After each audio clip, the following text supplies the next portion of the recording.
Okay, hello everybody. Hello. Welcome to our Spinal Tap stream. We'll introduce ourselves. I'm Enchanted Essays. I make film reviews and video essays, which usually about things that are either classic rock related or British comedy related. So this is kind of in the middle. Lars, do you want to go next? Hi, I'm Lars Land, and I also love TV and movies, but I spend a lot of time on the Beatles and sometimes other music stuff, but mostly just extremely unnecessarily long videos on the Beatles. Hello, I'm Soapy, and I make a lot of videos on like very strange media, mostly like just things that are very odd and like cult films and that sort of thing. Love that. Brilliant. So let's talk about our sort of like our overall feelings about the movie. Lars, do you want to go first? Okay, so I had only seen Spinal Tap the one time beforehand, so we watched it like I think the night or two before. So I was like going in, and we'd already seen a lot of the promo stuff, which was hilarious, like doing the 11 things you need for a GQ. And they did, I think, the auto complete stuff. So it was, and we were just already really excited for them, their characters, and just like, wow, this is really great. You know, a lot of reboots are just so unnecessary, and you're just like, my God, like, what are we doing here? And so I was like, oh my God, this is great. This is great. And I really liked it. And it's really out of my field. I'm just definitely more of like a dystopian horror type person, not really a comedy person. So I was thinking, okay, Lars, try your very best to not make every single assumption about this regarding the Beatles, which was impossible for me. I'm like, oh, well, I think that this reminds me of the Beatles, and this reminds me of the Beatles, and you know what? Afterward, my partner was like, actually, I think you might have known more about this because of the Beatles, and I was like, go me, I was all excited about it. But I think I thought it was really funny. I thought it was like poignant at parts as well. But I really enjoyed, I mean, and I'll be honest, like seeing Paul on the big screen, I was like, this is really great. I've only been able to do that a couple of times. So I don't know. There's a lot more in my mind, but I want you guys to be able to go too. Yeah, I thought it was very good. I haven't seen the original Spinal Tap in a really long time, but I have seen it a lot of times. I just haven't seen it in a few years. So yeah, I do really enjoy it. I think it's a really brilliant slow burn film. And I think the sequel is good, but it's not nearly as good. But I kind of went in expecting that because the first film was almost entirely improvised. That was such lightning in a bottle. It would always be, coming back to that would never be quite as good. But it was still, I thought it was still good, and the characters were still funny, and the new characters were funny as well, which we'll get into. So yeah, and Soapy. I agree with you. The last time I watched the original Spinal Tap was when I made a video on it, which was about a year ago. But I did like the sequel, but I much preferred the original film. I thought the original film was better, but I didn't find this one offensive or anything. It was all right. Yeah, me too. I watched Mark Kermode's review of the film, and he said it's not nearly as bad as the Ruttle sequel, and I definitely agree with that. Yes, the Ruttle sequel is offensive. Yes. I actually haven't seen it. Yeah, it's Eric Idle did it without Neil Innes, and it's basically them Eric Idle interviewing a load of celebrities, and then like old Ruttles footage, and then Jimmy Fallon is there, and but yeah, not nearly as good. And I can't remember if there's even new songs in it. I think they might have been, but I think there might have been also songs that Neil Innes made without Eric Idle as well. So yeah, I can't remember what was going on there. There were new songs in terms of the film, but like there were songs that had already been released like a decade prior. Right. Okay, so let's go to the comments. So thanks, Alan. we know who you are. You're all famous. Actually, Alan, I know you're a big fan of Lars, but have you seen any of Soapy's videos? LJ Merritt Productions has just said pink gas. He does that in my Discord. Hello there. And I'm making a movie. Says my issue was the beef between Christopher Guest's character and Mike McKean's character was pretty much dropped as soon as they got back together. So their argument comes from nowhere before they go on stage. Yes, what did you guys think of that one? It did feel like it wasn't quite tense enough the more you think about it. I felt like there could have been more to it during the studio time, and it was more focused on like the cameos of, well, calling Elton's even calling Paul's cameo seems completely inaccurate, but like those guest spots of having those, it turned more focused on them, and then it's like that it gave them like a common enemy to be like, my God, Paul's so annoying, and then it's like, oh my God, we love Elton so much, where it's like, this is a weird combination for this person, and so you're more distracted by that versus the original. There's so much focus on the hatred and stuff. So I understand what I'm making a movie is talking about there. Hatred might be a stretch, but the girls, no girls on the bus rule. Yeah. That every band has. Yeah. Yeah, I guess sort of like the tension wasn't there except for scenes about the tension, where Nigel's talking to his wife saying, yeah, I don't know why David stopped talking to me. Yeah. That's pretty much the only time it really sort of comes up. LG Merit Productions again. Love Mark Kermode. I've met him 4 times and he is a nice bloke. Oh, that's cool. I'm making a movie again. Also, Chris Addison, who is very funny in the film, just disappears before the climax of the film. Yeah, I thought that as well, actually. And it's a shame because he was a great source of conflict. And what was his point? Yeah, and he was a funny character. I did love the bit after Elton John played with him where he goes, I think it's too much piano. So yeah, I thought it was like, he was funny, and the Chris Addison's very funny playing him, but yeah, that was resolved far too easily. It's like they didn't have to do anything. I mean, in the original movie, again, I haven't seen it in years, but I think Nigel and David have a falling out, and they get back together, but then there's also the conflict of terms of like their band management, but that's with David's girlfriend, so that makes sense anyway. So that's kind of it's like not 2 separate conflicts, but yeah, I did feel that, which was a shame because the character was funny, and oh, what's her name?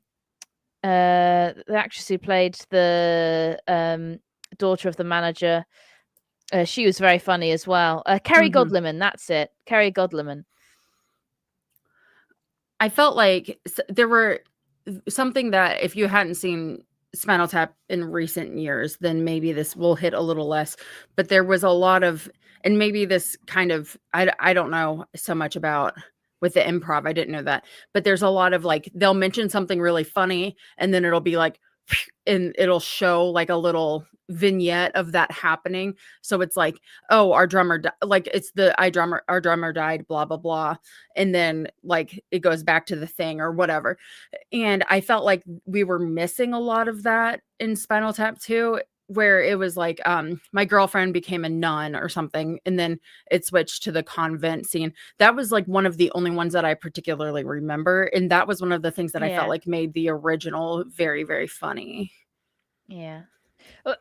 Is it just me? Or did the pace feel slower for this movie? I mean, not in terms of like this, like within the scenes themselves, because of course the scenes themselves are always quite sort of deadpan. But in terms of like how quickly they move on to other people and other things, because it felt like moved far faster in the previous film. I did feel like that, yeah. I'm looking to see what okay, so the runtime for Spinal Tap 2 was an hour and 23. I want to see how long it was. The original Spinal Tap. An hour and 22. Okay. So it's like the same time. Okay, within a minute. So yeah, this pacing was different, I guess. It did feel a bit long. So they could have used the time a little bit better. Yeah, I feel especially like the oh, sorry. Sorry, I was just gonna say, like, I feel like they did a lot more things in the original film, whereas I feel like in this film, they spent like a lot of the B plot, like a lot of the B section of the film, like the second section, just rehearsing. Which is fine because they're rehearsing for a like a show, but I feel like they could have done more things. Like Yeah, definitely. Yeah, I think, and also the the fact that it's about like them the plot is them rehearsing for a reunion tour rather than a reunion concert rather than going on tour. That means, of course, it does take place in the same location, but even so, it like I swear that there were more. It was a lot more fast paced with like a lot more scenes. In the original film. yeah, and in the original they also like it showed them like going to parties and other like just doing like I guess normal things that like people would do. And I think that the fact that they were like reuniting for the first time in a long time could have been like more focused on. Like I think that them like their actual meeting could have been like more prominent in the film because it just sort of cut to them rehearsing basically immediately. Yeah. Going back to the comments I'm making, Evie said, yeah, the first film was set on a tour, and whereas the second film was all in a rehearsal studio. Have any of you seen The Return of Spinal Tap, which came out in the early 2000s? I've seen clips of it. Have you guys seen it? No, I haven't. No, but it's on my list of things to review before I review Spinal Tap 2. Yeah, I've seen clips of it, and I saw that there were nods to it, like the folding wine glass bit that they show. I think during the end credits, that's from that. And I think someone said they saw another of Nigel's inventions in the background of in the rehearsal room or something. And the bit where cheese rolling appears on the screen behind them, that's a nod to the teaser trailer for Spinal Tap. I remember it because it was one of the first things I saw of Spinal Tap. Is the teaser trailer? They were is Martin Tabergi saying, we don't actually have any of the film yet, but we found this cheese rolling footage. Oh my god. So they just show that, and so I think that's what it was alluding to. So it's nice that they had like little references to stuff like that. Alan again. I think David and Nigel's accents are so. I mean, I'm guessing so good. I'm not sure. Our drama spontaneously combusted. There's always been a knowing air about actors when they return to material. Yeah, I suppose so. I mean, it's thinking about. I've just made finished my video on Inside Number 9, which is up for members at the moment, and it's got in that there's and so I was thinking about when they did the Psychoville episode and they did the the League of Gentlemen reunion. And yeah, I definitely know what you mean about that. But going back to the accents, I saw a clip of Jeff Beck for the first time the other day, like an interview with him. And he looks and sounds just like Nigel. That's funny. It's like eerie. What real bands do you guys like compared to Spinal Tap? Well, I mostly just like no, I'm just kidding. I like the Beatles, but I don't listen to a lot of bands from that era, and Spinal Tap being like later on past the Beatles, but like I don't listen to a lot of bands from that era really, outside of, I mean, I guess Metallica would be before then, Sabbath would be before then. So a lot of those kinds of vibes usually. Yeah. Soapy? I would say like essentially a lot of metal bands from the 80s would be comparable to them. I think specific like plot points, especially in the old one, are like references to the Beatles, but like in terms of the aesthetic and like their shenanigans, I would say that is closer to like 80s hair metal bands, like just in general, like the subculture, which I was a big fan of in my youth. Definitely. You can see that for sure in the fashion. To me, they, even though Status Quo like had quite a different image in the 80s, I always think of them as being like Status Quo, because Status Quo similarly like started out in like the well, they sort of became like a professional band in like the late 60s, and then and my brother was a huge fan of Status Quo growing up, so that was kind of like the only band from that sort of era I really knew of. But yeah, and also I hated them, so I didn't mind comparing them to this washed up band. Alan again, Sabbath are kind of Spinal Tap. I guess that's supposed to be tap rather than top. LG Harris says no cheese, Gromit. Alan Clayton again. Sabbath's drummer turned up at an airport with a jug of cider. That's pretty funny. Yeah.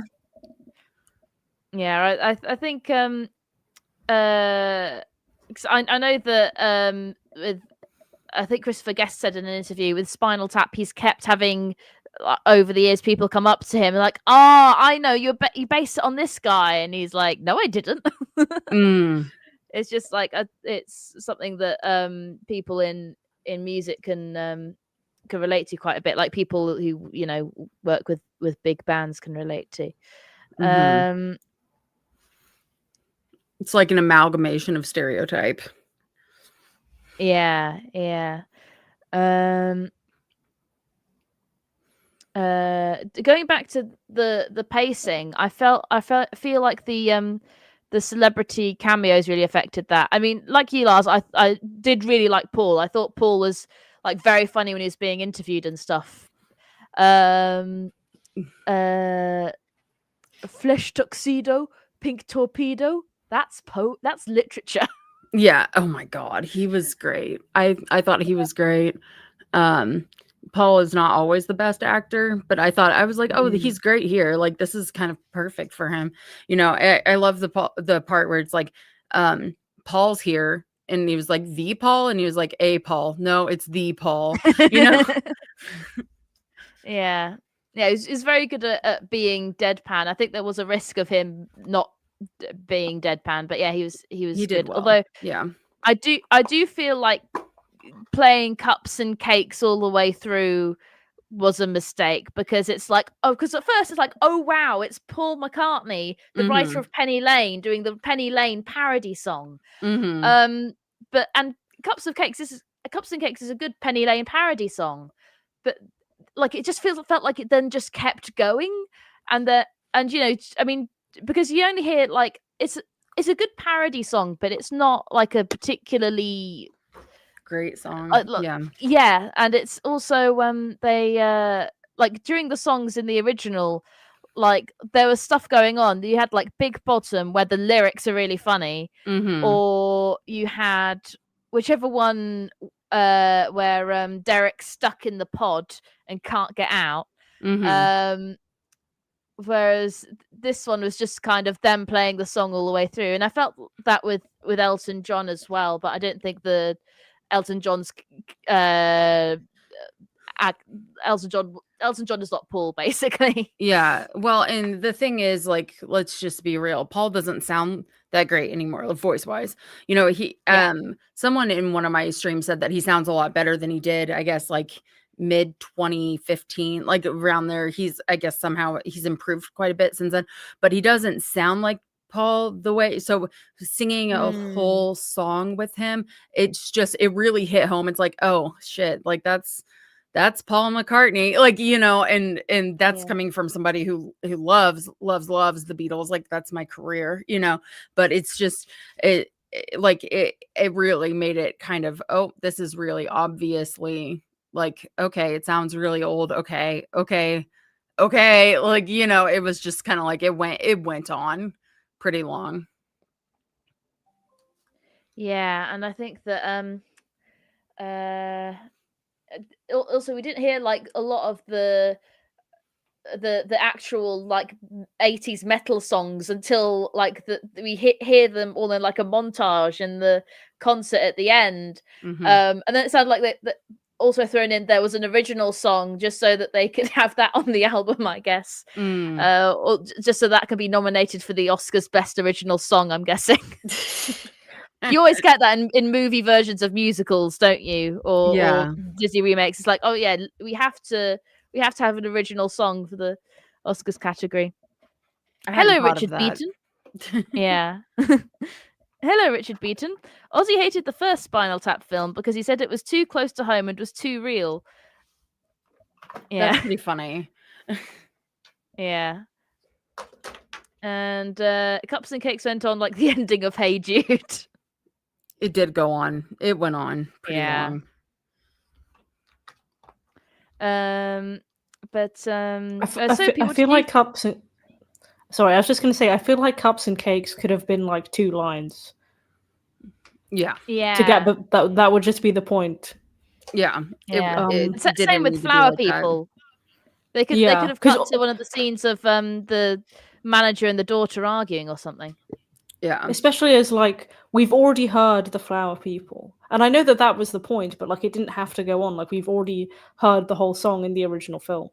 Yeah. So I feel like they just could have been like what I was saying earlier with like they could have done more things. I feel like a lot of this they didn't need to drag on certain scenes that could have been replaced by something more interesting because the point was already made in like the first 10 seconds.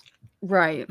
I think that's my partner's biggest complaint was like, this really felt like a documentary a lot more than a movie. And I think that, and yes, it's supposed to be like documentary style, but it was so, you know, documentaries usually have time to do those things. And it was like, come on, you know, this is a movie rather than, you know what I'm saying?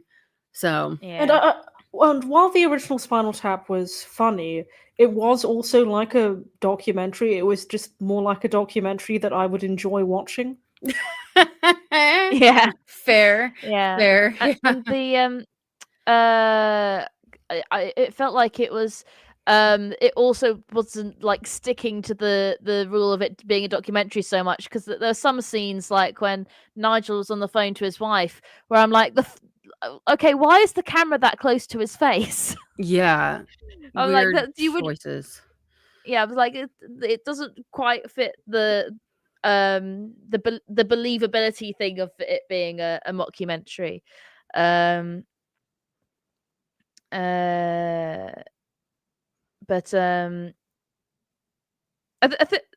I think the funniest part of the Elton John one was when the Stonehenge fell on him. Yeah. At the end. And his husband was threatening to sue.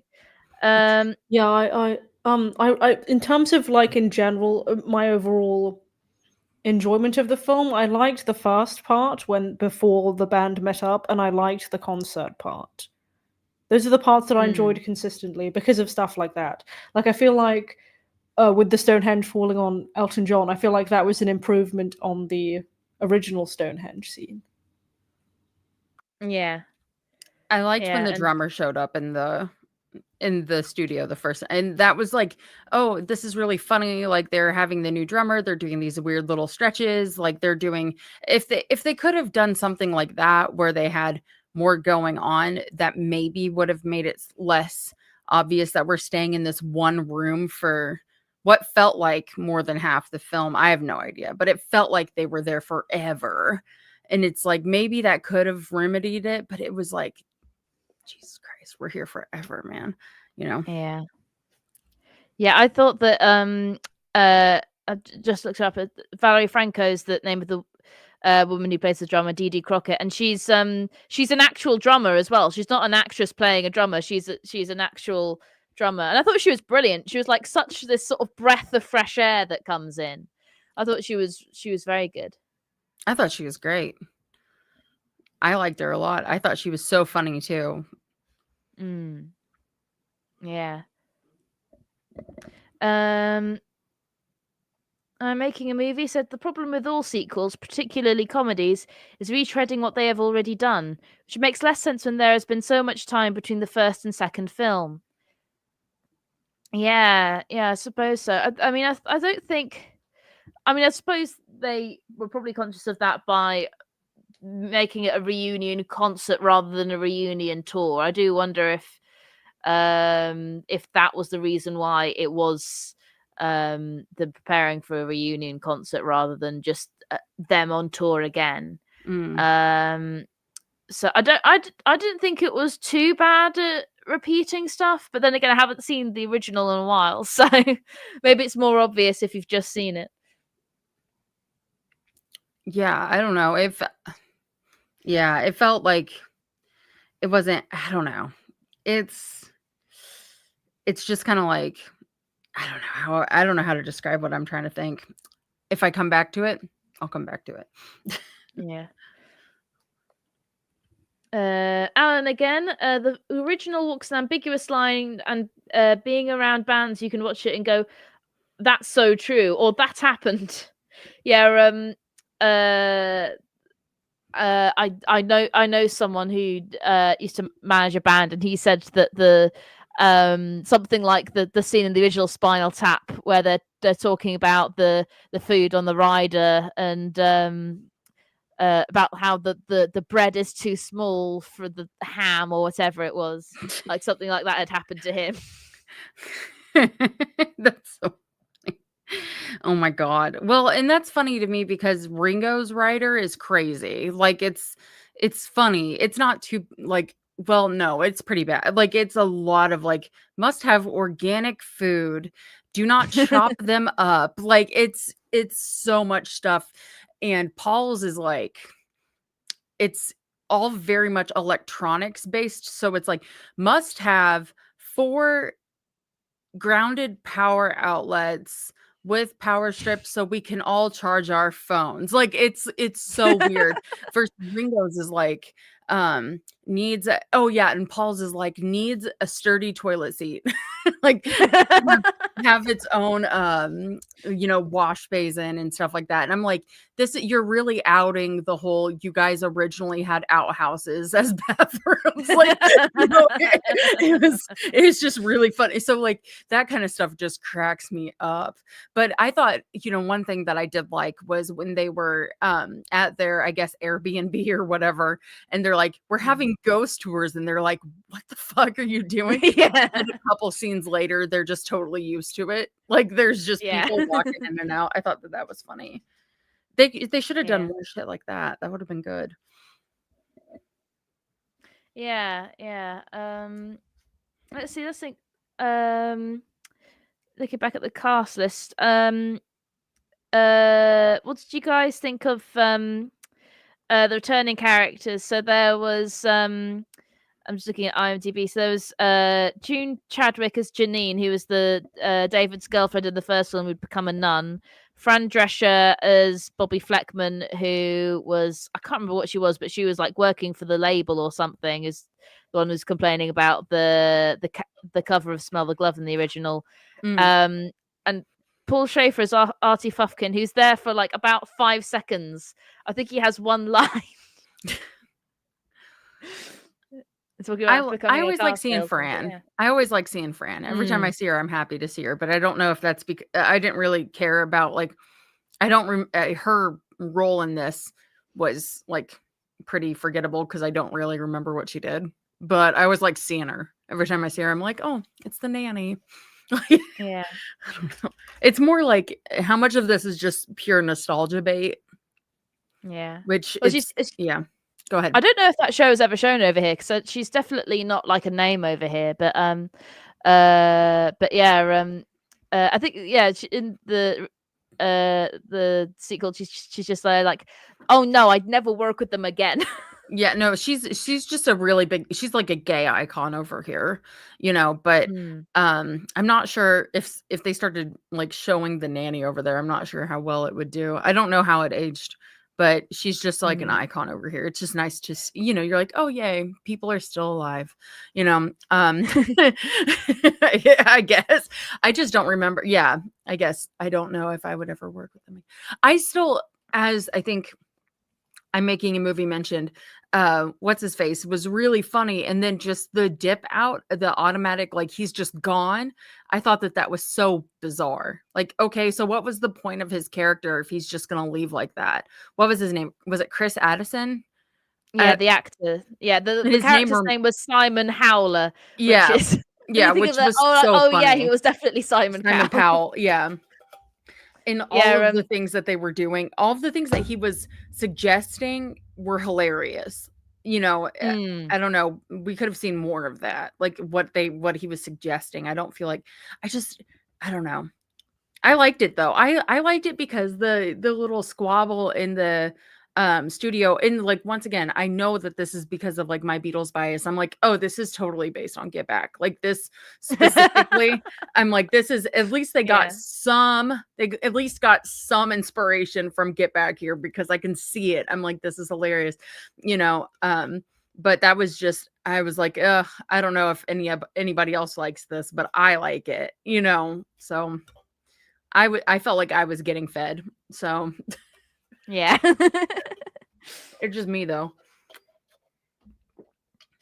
Yeah.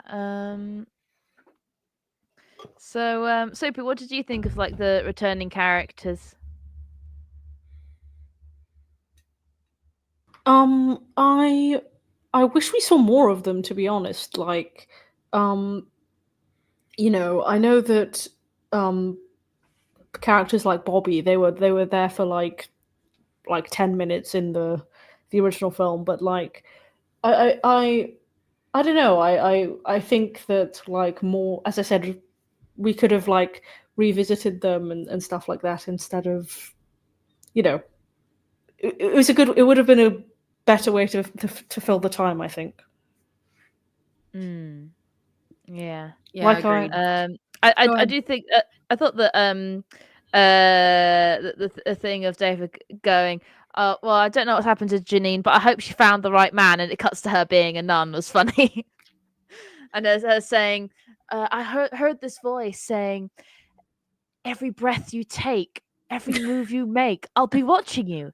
And then like realizing that her conversion to becoming a nun was entirely because of a song. So yeah, I thought that was funny. Don't let her listen to the police. She'll figure it out.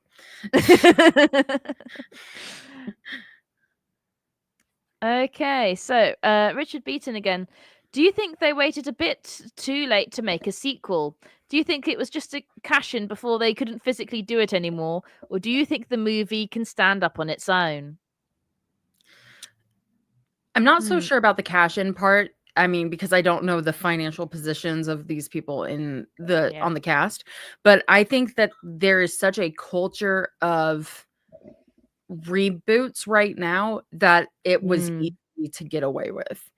And I do think that it's a bit lazy. I go see movies all the time, like probably I go see at least 3 movies a month. So, and I'm getting really tired of reboots or reimaginings. There's so few that I felt like have been any sort of worth it, you know. And I thought that this was fun, but it's like, am I gonna go watch it again? No. You know, and like that's, I don't know if that like is bothersome to anyone, but like no, you know. It was just, so I just think that the culture is so reboot heavy, and nostalgia core, I guess, is so profitable right now that, Yeah.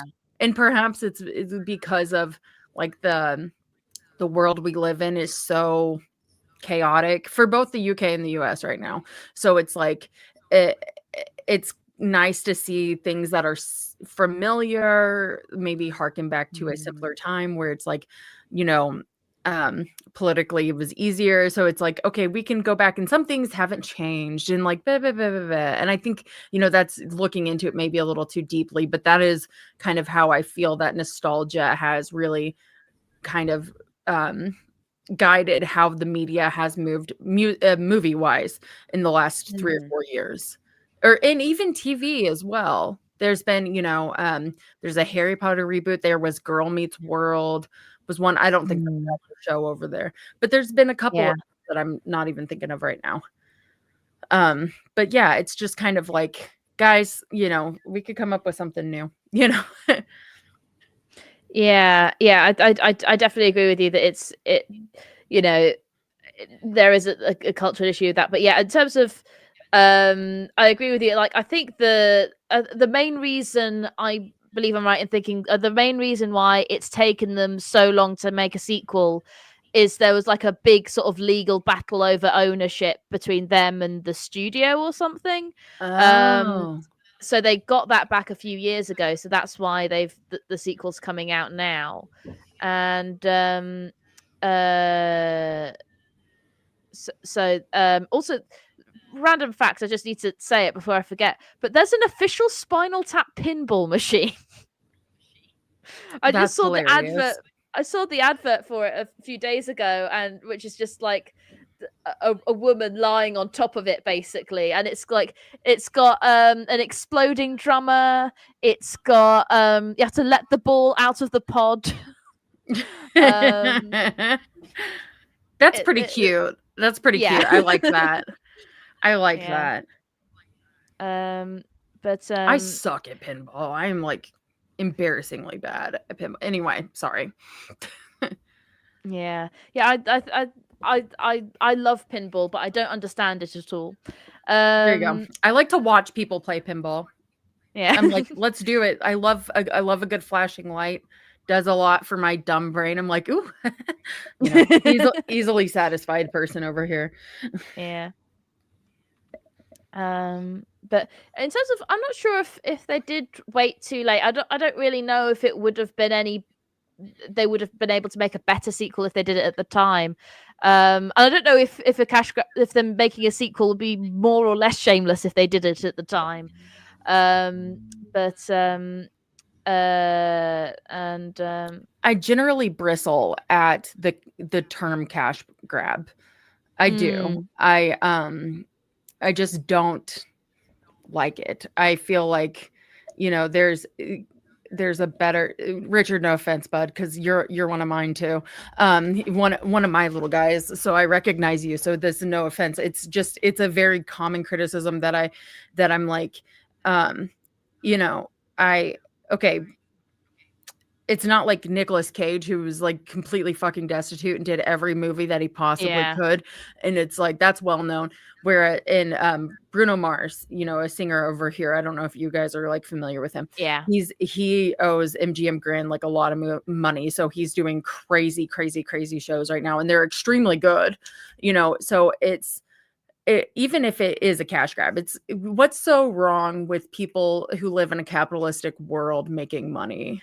Like, that doesn't bother me. I think that it's a poor criticism in general. So there's sometimes where it's extremely shameless, but I feel like, you know, it's, if there's something for the medium to stand on, like if there's something at all that the show stood on, because I gave this, I think, like a 6 out of 10, maybe a 5.5 out of 10. So it's like there was substance to this. Like it wasn't Yeah. impossible.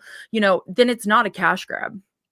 Like there was something, where I hear people will say like Ringo touring right now is a cash grab. And I'm like, that's total bullshit. There's substance to this. It's a completely, I saw him live and I thought he was absolutely amazing. There's something like to it that brings joy and has entertainment. Then it's not a cash grab. So, and I'm like, there's a lot of people who got lots of jobs from this. It's not like, I feel like it's just a lazy criticism and I don't like it. I feel like we can come up with something a little bit better if we're critiquing art specifically. We can, it's a good thing that people are able to make money off the arts, especially in the AI world. So that's just my little rant, I guess. Yeah, absolutely. I think that it's interesting actually because I just watched Austin McConnell's video about how Orson Welles doing all of those adverts in the 80s and appearing in like doing lots of acting roles and even working as a magician. And it was because after Citizen Kane, no one would fund his films. So it's like, oh fuck it, I'll just do whatever way I can to make money. Yeah, make a living. That's fine. Make a living. Yeah. And then they use that to finance his art and make it the way he wanted to make it. Right. So well, and people, something that the Beatles were against for a really long time was using their music in advertisements. That's obviously changed. People can change their mind. Do I love it? Not particularly because, John wasn't able to have input on that. But one thing, George was really specifically extremely critical of that and then changed his mind, So it's like people can change their mind and decide, well, I think that that's a good opportunity. Whatever. Like it's their work. You know what I mean? And I'm kind of like, what would I do if I got a good paycheck? Because I don't, you know what I mean? Like, I don't know. They have like, I don't know. Anyway, I could go on about this. Nobody cares about this, but I could go on. Yeah, don't worry. So could I. But Sophie, do you have anything to say about this? I mean, I don't think that you can ever wait too late to make a sequel or something. It more so matters how you go about it. Like, is the sequel good? It doesn't really matter how long you wait. I think that because I review a lot of like bad or badly made films, a lot of criticism that these kind of films get are like that they're just made to make money. And I mean, everyone makes art and publishes it to make money. It doesn't matter whether it's made to make money. It matters whether it's good. That's the point of criticism, whether it's good or not. So, and that's subjective anyway. There you go, Soapy. That's exactly what I should have just said. Sorry, go ahead. Sorry. But like, I think that, I don't think that. I think that they probably wanted to make a sequel for a long time. It's just that I wasn't sure if I was remembering it correctly or not, but yeah, I did think it seemed like it was one of these sequels that got just put in production hell for like 30 plus years. And whenever that is the case, the result always tends to be kind of mixed anyway. Just because it's been, locked away for so long, and then they have to configure ideas for when the film is then being made and stuff. So it's hard to make a sequel like that as good as the original, but compared to sequels that come out just a year later or 2 years later or whatever. Yeah. Actually, not that it shouldn't be good. Go ahead. Sorry for interrupting. No, I was just going to say, not that that's an excuse to make the sequel mediocre or not as good or whatever. Absolutely. Well, here's the thing that I was like, if I get there, I'll come back. This is it. So Naked Gun, Their original, I don't remember when it came out. Somebody in the comments will probably know. Naked Gun came out, I think, in the 80s. And it was like with Leslie Nielsen. It was so funny. And it was definitely like a product of its time. So there was some edgy stuff. And they came out with a sequel this year. And so you're going in and you're like, oh shit, it's going to be. And you know what? It was great.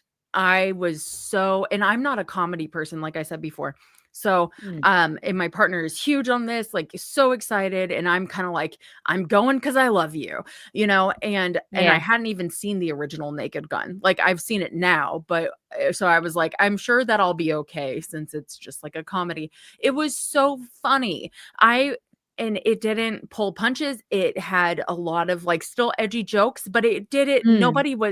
No punching down. It was so crazy. Like it was great. So there is a possibility, like you can do it. It can have the same spirit. It can be well done, but it is difficult. Like you said, Soapy, is exactly what Soapy said, where you have to brush off your old characters from, 40 years ago and retool them for a world that is very different from 40 years ago, and what's appropriate, what's going to fly, and ultimately like what's going to make people happy while you're still making your original fans happy, and then the new fans that are like, I've enjoyed this but I want to see how it ages. That's a really hard line to walk. I don't know how. I don't think I would do it. You know what I mean? Yeah, absolutely. I must watch I must watch the new Naked Guns and the old Naked Guns. I recently tried to watch some episodes of Police Squad, but like the structure of the Police Squad episodes is very repetitive. So I'm like, I can't watch these back to back. I'm getting bored. Yeah, that doesn't work. But yeah. Anyway, well, we could talk about this all night, but I do think we should move on to the other comments. Alan Clayton, Christopher is a member of the House of Lords over here. What could be funnier than that? Yeah, that's true. I'm not sure if he's still a member of the House of Lords, because they've gotten rid of most of the hereditary House of Lords, like most of the hereditary lords, but not all of them. So I don't know if he is still a member of the House of Lords. But yeah, he definitely has been. And he's also married to Jamie Lee Curtis. So I think they're probably doing all right for money. Probably, yes. Alan again, the last Paddington was terrible. Sorry, Olivia Colman. I love Paddington, but I haven't seen the new one. It's I just the writer and director Paul King left that movie to work on Wonka, so I was kind of like, yeah, I don't know if I'll watch it. So I probably will watch it at some point. Lewis, hello all. Haven't seen the Spinal Tap films, but I have seen them in The Simpsons. I always forget they did that cameo. That's because Harry Shearer is Harry Shearer is the guy who plays I don't remember his name. The guy who plays the bassist in Spinal Tap. Derek. He voices multiple characters in The Simpsons. Derek. He voices multiple characters in The Simpsons. Yeah. Didn't he leave for a season, or was going to leave unless they gave him more money? I seem to remember that happening like a year ago or something. Or not a year ago, more than a year ago. I mean, I haven't seen The Simpsons in the newer seasons of The Simpsons in many years, but I remember there being like a commentary about a dip in quality. So maybe I can believe that. Yeah. Anyway, I'm making a movie. If you are fans of rock and pinball, you should see The Who's Tommy. I have, and I talked about it in my Sergeant Pepper video essay way back when. But yeah, I do like Tommy. Lars, have you seen Tommy? I haven't. No. I have seen Tommy. I did like it. Yes, it's an interesting film based on a rock opera about a kid who becomes traumatized, so they become blind, deaf, and dumb. But they're like a pinball prodigy, and then they sort of become a messiah. It's a weird. And then the film version It's weirder than that. It was very odd. It was a very memorable a memorable film. That's funny. Okay. Yeah. Interesting. I'll have to look into it. Alan, again, I don't mind all Beatles stuff being repackaged. Let them make up for all the money they lost out on. He's right. He's right, you know. Yeah. Is he referring to like the bad merchandise deals they got early on? Oh, he could be referring to a number of things. He could be referring to bad merch deals, any sort of really bad royalty deals during their first 8 years signed, anything that Klein nibbed and nabbed. And then obviously when Michael Jackson took their rights, he bought their rights and took a lot of money that they wouldn't have been able to recoup. And then also a lot of tax issues. I mean, like in the Beatles had, you know, we talk about the breakup lawsuit, but they had a lot of other lawsuits too. Just financially, there were a lot of issues financially, where they just had their music being played and they made almost nothing on it, almost nothing. So and they've done extremely well, like extremely well. Yeah. I mean, Paul's a freaking billionaire, and all of his money, mostly outside of a couple things that MPL does, is made off of music publishing. So he's been smart with that. But like, it took a minute for him to be able to make money off of his own music. You know, well, his own Beatles music, he made money off of his own music. Yeah. But like, but because of Michael Jackson having, I mean, they didn't get it back until 2017, and he bought him in the 80s.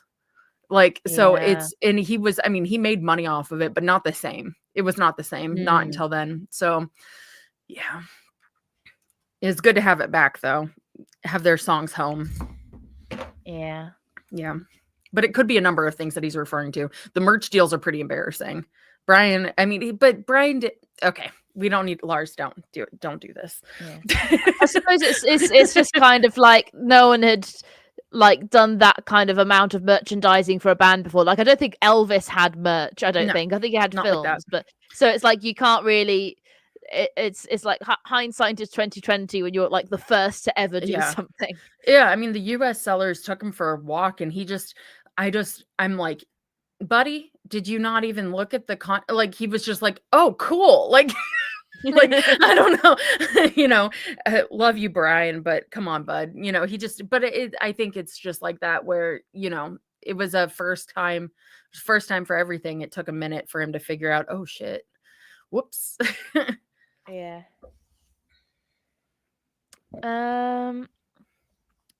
Lewis again. I think the sequels that were more like cash grabs were the Ice Age films. Should have finished after Dawn of the Dinosaurs, in my opinion. I've kind of only seen bits of. I saw Ice Age 2 in the cinema way back when, but I haven't seen I've only seen like bits of the other ones on TV. I haven't seen any of them. I think I'm a little too old, a little bit behind me. Yeah, I've seen 1, 2, and 3. And then I gave up after that. Yeah. The first one was decent. The second one was okay too. But I had the first two on DVD. There you go. Richard again. Sorry, ladies. I just use that term very loosely. Just referring to the amount of effort they put into the movie and storyline. Yeah, I see what you mean. It doesn't. I mean, it's kind of difficult to. Yeah. When it's mostly improv, it's just kind of like improv is hard, but at the same time, I'm like it's not as if you have to spend a lot of time on it. I don't know. I'm probably talking out of my ass. No, same. I mean, I wouldn't describe this particular film in this way, but I sort of think that I guess I could understand the term being used to describe films that are clearly made to be more like a product than an actual like piece of art. Yeah. You know what I mean? Like films that are made like, you know, you can see when a film is being made and the person's heart isn't really in it. Bloomhouse. Blumhouse movies. Yes. Like the Five Nights at Freddy's 2 movie. I feel like Oh, that my falls more under goodness. that Oh my description for goodness. sure. And Richard, I I'm mean, not trying to, I 'cause wasn't trying to beat up on you, but buddy, we understand what you were coming from. It's yeah. not, I hope you don't think that I was trying to beat up on you. That's not what I was trying to do. Because I Sophie, mean, go like ahead. there are some films that are made that are quite bad, like in terms of filmmaking, but you can tell that the people making it actually cared about what they were making. Yeah. It just didn't work out the way they intended. Whereas Yeah. I don't really think that Spinal Tap 2 comes under that umbrella. It just seems more like they were trying to make something and it sort of half worked. Yeah. Yeah. I don't know if they needed more time, or I don't know the budget. I could look it up, but like I don't know if they need more time or if they needed like it feels like all three of us, our biggest criticism is like, okay, guys, you should have done more. You should have done more. So I Yeah. don't know, and I don't think that they were incapable of doing more. It's certainly not a matter of age. They all seemed relatively lithe, spring chicken vibes. So I just don't understand. So it seems like we all kind of fall under the same impression of like what was going on there. I Yes. don't know if they need more time or if it just the spark wasn't quite, you know what I'm saying? Yeah. Yeah, and I they did- sort of did- the oh, thing sorry. is, sorry, I was just going to say, like, the thing is with the original Spinal Tap film is I genuinely like the music from it. Like, I actually like unironically like Spinal Tap's music, but like I didn't really like.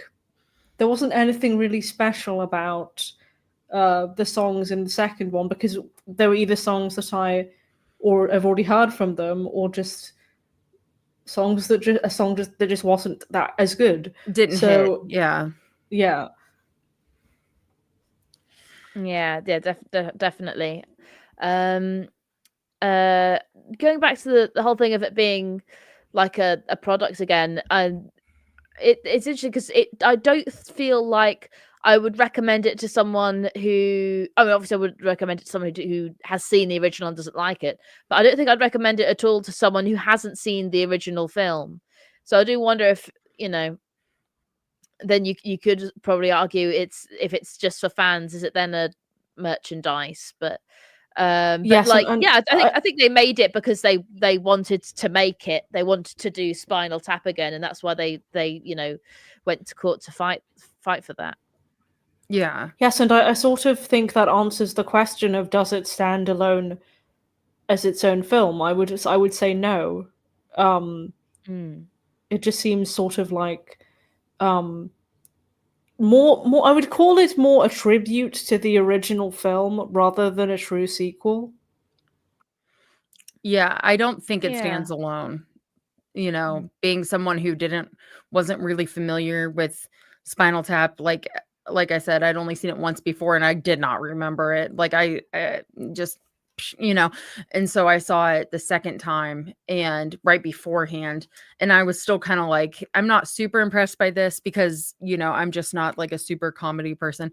And I'm like, okay, Lars, you're enamored with this second one because you saw Paul and because you could see Beatles things. Like that's what it is. And, just be honest, like, and I know that about myself. Like, I know that I'm easily pleased. If I see a Beatle, I'm happy, like, and I know that. So like, yes, but I don't think it stands on its own. No, I do think that there were some funny things, like the cheese intro, like the little cheese shop. I thought that was great, but there are other parts that I'm like, I don't even remember. Like, that doesn't mean anything to me. You know what I mean? It just wasn't quite as good. Yeah, there were little things in the film that I found really funny. Like another thing that I thought was really funny was the part I don't really remember it that well, but there's a part where like Nigel and Christopher were like practicing a song, and one of them was like, "No, it's like this. It doesn't go up, it goes down," or something like this. And as somebody who's done a lot of like music stuff, like Yeah, when you're in like a rehearsal or something, it is very much like that. Mm. I Yeah, kind of and it did. wondered. Oh, go ahead. I do think that the Spinal Tap 2 didn't feel too reliant on riffing on jokes from the previous one. I felt like if there were bits where it's like, oh, it's kind of like this joke from the last one but done differently. But I think that it wasn't focusing too much on, like, the jokes didn't rely on us remembering jokes from the previous film, if that makes sense. Yeah. Yes. I just thought of this now, and obviously I don't know much about the production of the film, but I feel like if they had like more of like a plan for the um like middle section, maybe that it would have like not in, like entirely getting rid of the improvisation, but like maybe adding more like, okay, we should talk about this topic or something like that, and then just improvise from there. Yeah. I'm with you on that. I don't know, man. Yeah. Because I feel like it came across to me like a lot of the dragging scenes out came from perhaps not knowing what to do next. That's just the Yeah. vibe I got. And it didn't feel as natural as or as spontaneous as the first film. Yeah. Yes, definitely. Um let's see, I'm just looking at the notes I made after I saw it to see if there was anything else. I put whelmed. Not overwhelmed, not underwhelmed, just whelmed. It's not as funny as the original film, but I didn't expect it to be. It's a footnote in the legacy of the original, but it doesn't discredit it. So Whelmed. I yeah. love that. That's good. Yeah, I think I've heard that from somewhere else, but I can't remember, so I'll just claim it for now. No, it's Alan good. Clayton. Alan Clayton, is it true that the original wasn't a smash success and that its cult status has guaranteed its classic status? I think so. I think it did quite well on video. I think it had the whole thing of people not genuinely not knowing at the time that it was fake, and like people like having to watch it for quite a while to realize that it was fake. I think Yeah, I remember an interview with them from a couple of years ago that I think I put it in my review, where they were talking about how they went to like one of the premieres or something, and there were people like coming out of the cinema saying like, "Oh, I don't get it." So yeah. yeah. Yeah. Oh, by the way, I did look up the budget for Spinal Tap 2. It's was 22 million. The original was made for $2 million, but that's obviously I'll have to check what that is with inflation. So let's see what year it came out. So $22 million in 1984 now.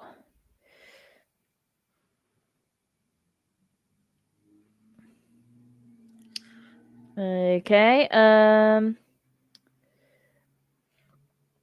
Let's see.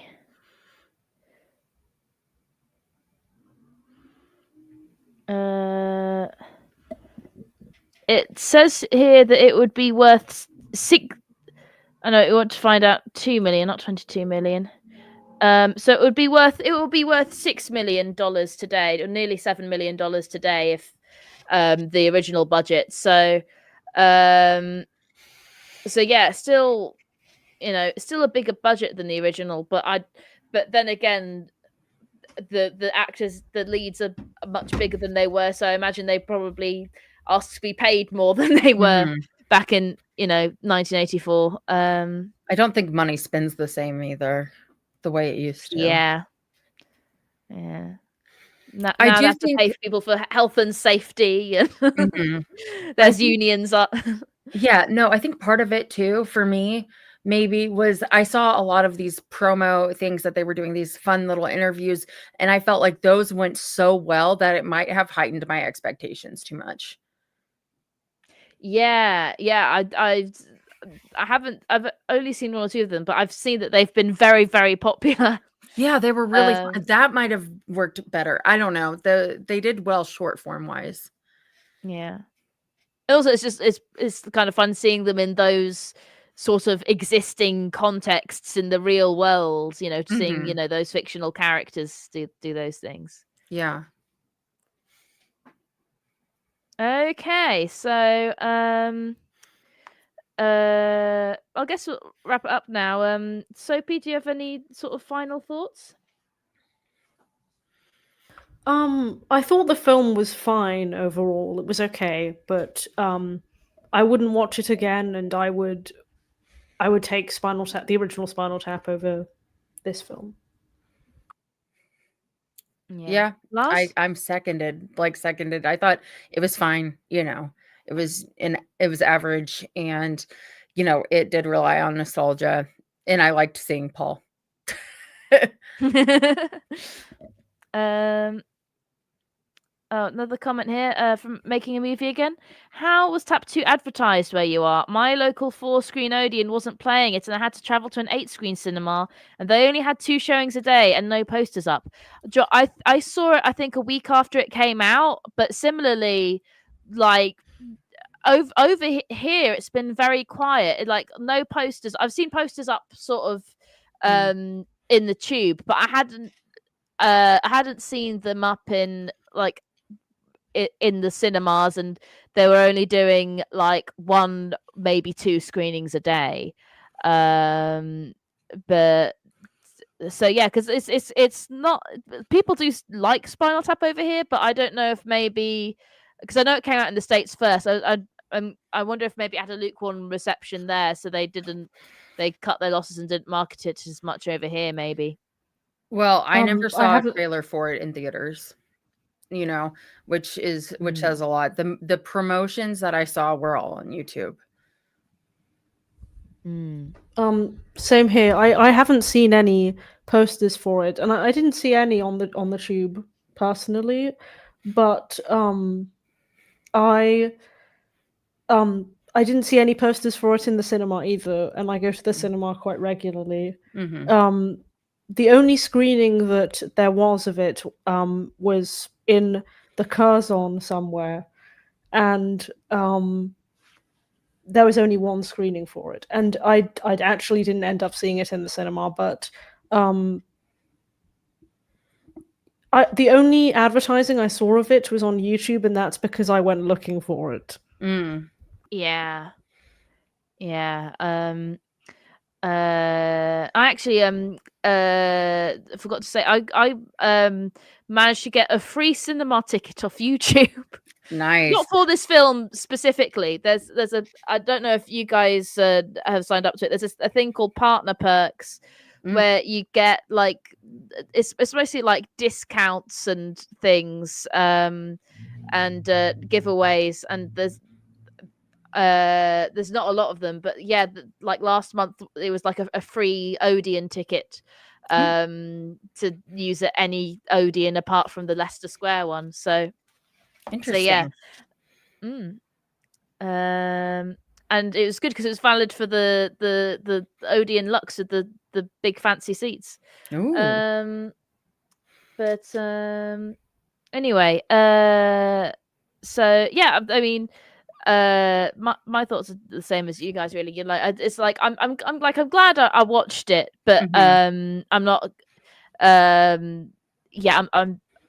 I probably also won't watch it again unless I was showing it to someone who's already a fan. Yeah. But yeah. So unless we get any more comments, I think we'll call that a day. So yeah, All right. thanks very much, guys. It's lovely to have you. Yeah, thank you so much. Yeah, And thank you. Oh, sorry. I was just going to say thank you. I really enjoyed the stream. Thanks for having me. Oh, do you guys have anything you want to plug before we go? go to my channel. It's Lars Land on YouTube. Subscribe to me. I'm working on a really long and in-depth video on Live Aid, and it's going to be good. So I'm really excited for it. thank you. Yeah, same. Please come to my channel and subscribe, especially if you're Yes. interested in like spooky or strange media. I have a Yeah. Halloween review coming out on Halloween, so Awesome. Yeah, I've loved the ones you've done on Diagnosis Murder and Murder, She Wrote. Did you see my comment about there being a vampire episode of Starsky and Hutch? yes, I did. I Yeah. find it very interesting that like these like kind of mystery shows always go for like vampires for their Halloween episode. Yeah, for real. Yeah. So yeah, in terms of plugs, got I'm trying to put more stuff onto membership, so I've got making more members only videos. I've got just finished my Inside Number 9 review today that's completely spoiler free, and that's up for members now, and it'll be out for everyone else on Halloween. Mhm. And I'm doing a live stream with Amy Y Doesn't Like Handles. That's a handle. And we're going to be doing monkeys quizzes on stream. So Interesting. yeah, so stick around to that's gonna be same time next Sunday. Thanks to Alan, thanks to Richard, and thanks to anyone else who is watching. So yeah, thank you very much. All right. Thanks, guys. Bye. Bye.